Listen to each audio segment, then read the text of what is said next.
ಸುದ್ದಿಗೋಷ್ಠಿಯಲ್ಲಿ ಮಾತನಾಡಿದ ಅವರು, ಈ ವಿಕಸನವು ಗೋಲ್ಡನ್ ಅವರ್ ಪರಿಕಲ್ಪನೆಗೆ ಹೆಚ್ಚಿನ ಹೊತ್ತು ನೀಡಿದೆ. ಈ ನಿರ್ಣಾಯಕ ಅವಧಿಯಲ್ಲಿ ರೋಗದ ಲಕ್ಷಣಗಳನ್ನು ಮೊದಲೇ ಗುರುತಿಸುವುದು, ರೋಗಿಯ ಸ್ಥಿತಿಯನ್ನು ಸ್ಥಿರಗೊಳಿಸುವುದು ಮತ್ತು ಸೂಕ್ತ ಚಿಕಿತ್ಸೆ ನೀಡುವುದು ರೋಗಿಯ ಬದುಕುಳಿಯುವಿಕೆ ಹಾಗೂ ಚೇತರಿಕೆಯ ಸಾಧ್ಯತೆಗಳನ್ನು ಗಣನೀಯವಾಗಿ ಉತ್ತಮಗೊಳಿಸುತ್ತದೆ ಎಂದರು. ಸೊ ಇವಾಗ ICU ಅಂದರೆ ಒಂದಾನೊಂದು ಕಾಲದಲ್ಲಿ ಏನು ICU ಹೋದ್ರೆ ಎಲ್ಲ ಆಯ್ತಪ್ಪ ಕತೆ ಇನ್ನೇನು ಬದುಕಲ್ಲ ಅಂತ, ಬಟ್ ಆ ಸಿನಾರಿಯೋ ಈಗ ಚೇಂಜ್ ಆಗಿದೆ. ಇನ್ಫ್ಯಾಕ್ಟ್ ICU ಬಂದರೆ ಈಗ ನಮ್ಮ ICU ಅಲ್ಲಿ if you ask we are a quarterly level centre. ಅಂದರೆ ICU ಅಲ್ಲಿ ಏನೇನು ಮಾಡ್ಬೋದು ಅದೆಲ್ಲ ನಮ್ಗೆ ಮಾಡೋ ಒಂದು ಎಕ್ಸ್ಪರ್ಟೀಸ್ ಇದೆ, ಟೆಕ್ನಾಲಜಿ ಇದೆ.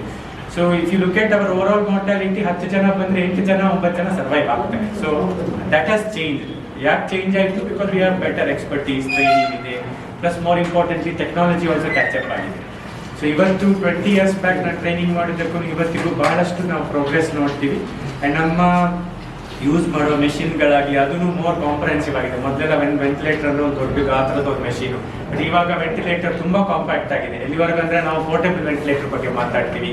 ಈಗ ಚಿಕ್ಕಮಗಳೂರಿಂದ ಪೇಷಂಟ್ ಶಿಫ್ಟ್ ಮಾಡಬೇಕಾದ್ರೆ ವೆಂಟಿಲೇಟರ್ ಹಾಕ್ಕೊಂಡೇ ಶಿಫ್ಟ್ ಮಾಡ್ತೀವಿ. ಈ ಥರ ಆ್ಯಂಬುಲೆನ್ಸಲ್ಲಿ ಮಾಡ್ಬೋದು.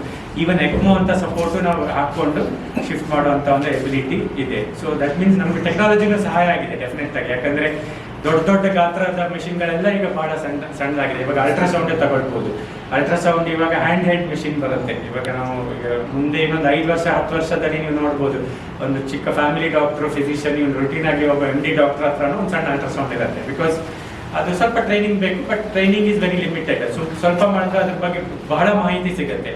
ಅವ್ರಿಗೆ ಹಾರ್ಟ್ ಬಗ್ಗೆ ಕೇಳ್ತಾರೆ, ಬಟ್ ಅವ್ರಿಗೆ ನೋಡೋಕ್ಕೂ ಆಗುತ್ತೆ ಸ್ಕ್ಯಾನ್ ಮಾಡಿಬಿಟ್ಟು ಆ ಥರ. So those are all things where technology also has helped us. So this is in brief about ICU. ಇವಾಗ ಮೋಸ್ಟ್ ಇಂಪಾರ್ಟೆಂಟ್ ಏನಂದರೆ ICUಗೆ ಪೇಷಂಟ್ ಯಾವಾಗ ಬರಬೇಕು ನಾನು ಹೇಳಿದ್ದೀನಿ. ಬಟ್ ವಾಟ್ ಈಸ್ ಇಂಪಾರ್ಟೆಂಟ್ ಏನಂದರೆ ನಾವು ಇಂಥ ಪೇಷಂಟ್ನ ಬೇಗ ಕಂಡುಹಿಡಿಬೇಕು. ಯಾಕಂದರೆ ಎಲ್ಲ ಒಂದು ಕಾಯಿಲೆಗೂ ಎಸ್ಪೆಷಲಿ ಸಿಕ್ ಆಗೋರು ಅಥವಾ ಕೃತಕ ಆಗೋರಿಗೆ ಒಂದು ಗೋಲ್ಡನ್ ಅವರ್ ಅಂತ ಇರುತ್ತೆ.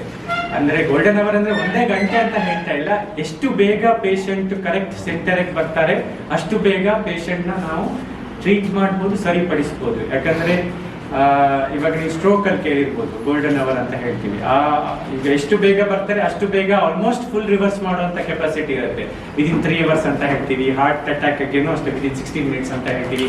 ಅದೇ ಥರ ಇವಾಗ ರೋಡಲ್ಲೇನೋ ಯಾರಿಗೂ ಆಕ್ಸಿಡೆಂಟ್ ಆಯಿತು, ಸೊ ಅವ್ರನ್ನ ಎಷ್ಟು ಬೇಗ ನಾವು ಅವ್ರನ್ನ ಸರಿಯಾದ ಸೆಂಟರ್ಗೆ ಕರ್ಕೊಂಡು ಹೋಗ್ತೀವಿ ಅಷ್ಟು ಬೇಗ ಅವ್ರಿಗೆ ಒಂದು ಜೀವ ಉಳಿಯೋರಿಗೆ ಸಾಧ್ಯತೆ ಬೆಟರ್ ಇರುತ್ತೆ, ಕಾಂಪ್ಲಿಕೇಶನ್ ರೇಟ್ ಕಡಿಮೆ ಇರುತ್ತೆ, ಡಿಸೇಬಿಲಿಟಿ ರೇಟು ಕಡಿಮೆ ಇರುತ್ತೆ. ಆ್ಯಂಡ್ ಅಫ್ಕೋರ್ಸ್ ಅವರ ICU ಅಥವಾ ಟ್ರೀಟ್ಮೆಂಟ್ ಬೇಕಾಗುವಂಥ ಅವಧಿನೂ ಕಡಿಮೆ ಇರುತ್ತೆ. ಸೊ ಅದಕ್ಕೆ today we have all these ambulance services. And ಇವಾಗ 108 ಬಂದಮೇಲೆ ಬಹಳಷ್ಟು ವ್ಯತ್ಯಾಸ ನೋಡಿದ್ದೀವಿ ನಾವು ಕೂಡ. ಮೊದಲಾದರೆ ಜನರು ಆಟೋ, ಸ್ಕೂಟ್ರು, ಕಾರು ಎಲ್ಲ ಹಾಕೊಂಡು ಬರ್ತಾ ಇದ್ರು. ಬಟ್ ಈಗ 108 ಇದೆ ಅಥವಾ ಬೇರೆ ಬೇರೆ ಆಂಬ್ಯುಲೆನ್ಸ್ ಸರ್ವಿಸಸ್ ಇದೆ. ಫೋನ್ ನೋಡ್ಬಿಟ್ರೆ ಅವರು 15 minutes ಒಳಗೆ ಬಂದು ಕರೆಕ್ಟಾಗಿ ಇನಿಷಿಯಲ್ ರಿಸಸಿಟೇಷನ್ ಮಾಡಿಕೊಂಡು they bring the patient to the hospital ಅಥವಾ nearest medical center.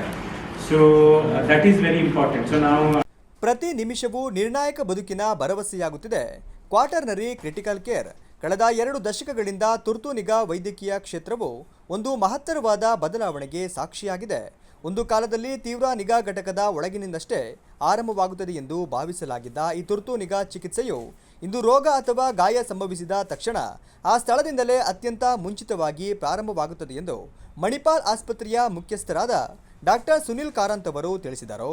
ಈಗ ಅದಕ್ಕೆ 2 types ಆಫ್ ಅಪ್ರೋಚ್. ಒಂದು ಕಮ್ಯುನಿಟಿ ಟ್ರೈನಿಂಗ್ ಅಂತ ಹೇಳ್ತೀವಿ, ಅದು ಬಹಳ ಇಂಪಾರ್ಟೆಂಟ್. ಈಗ ಸ್ಟ್ರೋಕ್ ಆಯಿತು, ಸ್ಟ್ರೋಕ್ನ ಹೆಂಗೆ ಕಂಡುಹಿಡಿಯೋದು. ಸೊ ಜನರಿಗೆ ಅದ್ರ ಬಗ್ಗೆ ನಾವು ಮಾಹಿತಿ ಇದು ಕಮ್ಯುನಿಟಿ ಪ್ರೋಗ್ರಾಮ್ಸ್ ಅಂತ ಹೇಳ್ತೀವಿ. ಅವ್ರಿಗೆ ಒಂದು ಸೈಡ್ ವೀಕ್ನೆಸ್ ಆಯಿತು ಅಂತ ಇಲ್ಲ ಉಜ್ತೀನಿ, ಎಣ್ಣೆ ಹಾಕ್ತೀನಿ, ಅಲ್ಲ immediately there are 4-5 signs.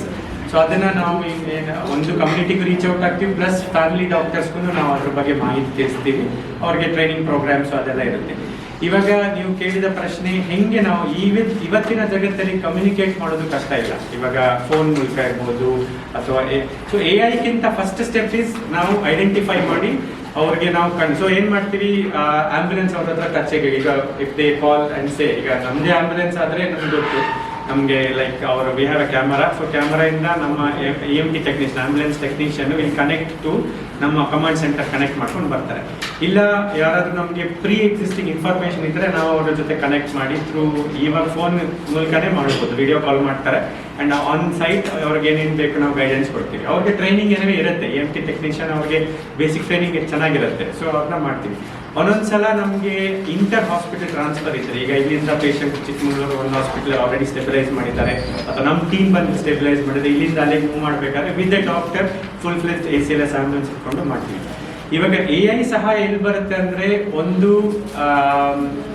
AI apps ಇರುತ್ತೆ. ಸೊ ಆ ಆ್ಯಪ್ಸ್ ಈಗ ನೀವು ಹೇಳಿದಾಗ ರಿಮೋಟ್ ಇಂಟೀರಿಯರ್ ಅಲ್ಲಿ ಇದ್ದಾರೆ, ಸೊ ಅವರು ಆ್ಯಪ್ಗೆ ಪೇಷಂಟ್ ಹಾಕಿದ್ರೆ ಅದು ಹೇಳುತ್ತೆ ಇದೆಲ್ಲ ಪಾಸಿಬಿಲಿಟೀಸ್ ಇರ್ಬೋದು ಅಂತ, they can immediately reach to the doctor.